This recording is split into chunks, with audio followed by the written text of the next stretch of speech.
You buy a piece of meat in ancient Rome. By noon, it is sitting in summer heat.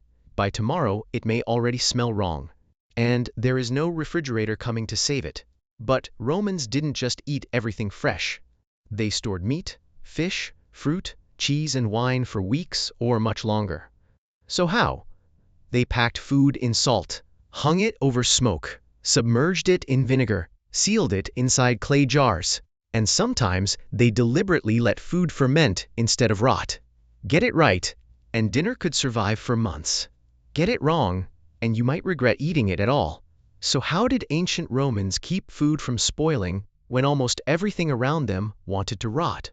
One of the simplest answers was to remove what spoiled food needed most: moisture. Fresh meat and fish contain a lot of water. Leave them warm and wet, and they deteriorate quickly. Romans had no idea what bacteria were, but they did not need a microscope to notice that food often lasted longer once it became dry. So meat could be hung and dried. Fish could lose much of its moisture before being stored. Fruits could be dried until they became smaller, sweeter, and tougher. Grain had to be protected from damp conditions because moisture could ruin an entire supply. The food was no longer fresh in the way we think of fresh food today. But that was the trade. Fresh meat was racing against time. Drying slowed the clock. Smoke could help too. Meat and fish exposed to smoke became drier and picked up compounds from the smoke itself. What began as a fresh product could become something tougher, darker, and much more suitable for storage. But drying and smoking could only take Romans so far. For many foods, the real weapon was salt. Imagine 2 baskets of fish arriving from the coast. Leave one untreated in the heat, and the clock starts immediately. Pack the other heavily in salt, and moisture is pulled away, making spoilage much harder. Romans did not understand the chemistry. They only needed to notice which basket was still edible days later. Salt could turn something that might disappear quickly into food that could be stored, transported, and sold. But then Romans took the idea somewhere stranger. Because sometimes the best way to stop food from becoming useless was not to preserve it exactly as it was to change it on purpose. Take fish, add salt, then wait. To us, that sounds dangerously close to abandoning dinner in a container until something terrible happens. But controlled fermentation is very different from simply allowing food to rot uncontrollably. And from processes like this came one of the most famous flavors of the Roman world, garum, along with related fermented fish sauces. Fish, salt, and thyme could produce a powerful liquid seasoning that Romans used again and again. Fresh fish spoiled quickly, but fermentation could transform it into something completely different. Romans were not always trying to keep food frozen at one perfect moment. Sometimes they were deliberately pushing it toward a new form that could last longer. But salt and fermentation were still the obvious solutions. One Roman cookbook describes something much stranger: keeping fresh meat without salt at all. We will get to that in a moment. And if you enjoy seeing how ancient people solved ordinary problems without modern technology, subscribe, because that is exactly what we uncover here. Before the strangest method, there was another important trick: change the environment around the food. Vinegar, salty brines, and other mixtures could create conditions in which food lasted longer. The Roman cookbook, traditionally known as Apicius, gives a particularly interesting method involving cooked pork or beef. The meat could be placed in a vessel and completely covered with a mixture containing mustard, vinegar, salt, and honey.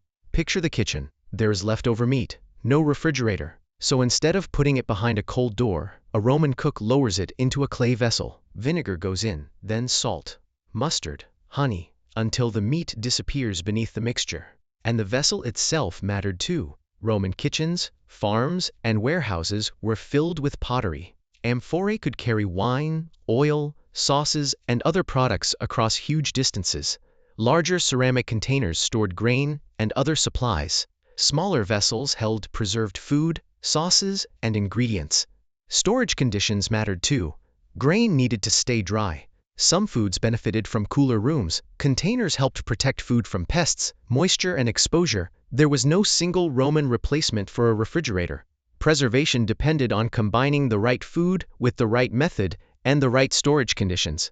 But now we come back to that strange claim: fresh meat. no salt, no vinegar bath, no smoke. So what did the Roman cookbook tell you to use? Something you would probably expect to pour over dessert. Honey.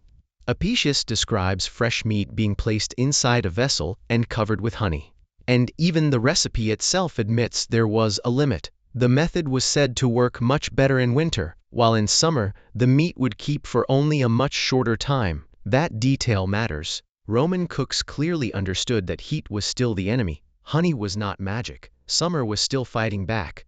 But under the right conditions, honey could become another preservation tool. And meat was not the only food Romans treated this way.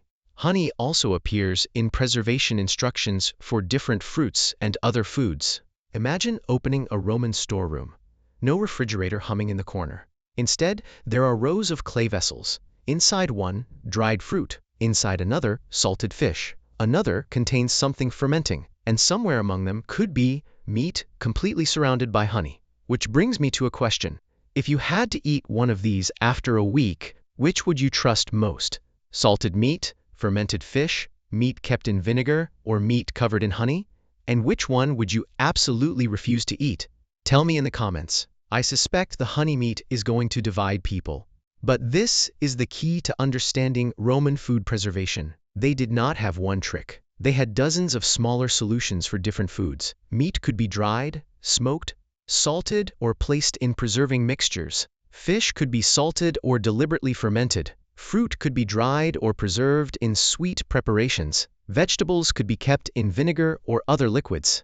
Cheese itself was already a way of turning highly perishable milk into something that could survive much longer. Wine transformed grapes into a product that could be stored and transported over enormous distances, and grain depended heavily on keeping water, pests, and damp conditions away. Romans could not stop food from changing, so they learned to control how it changed.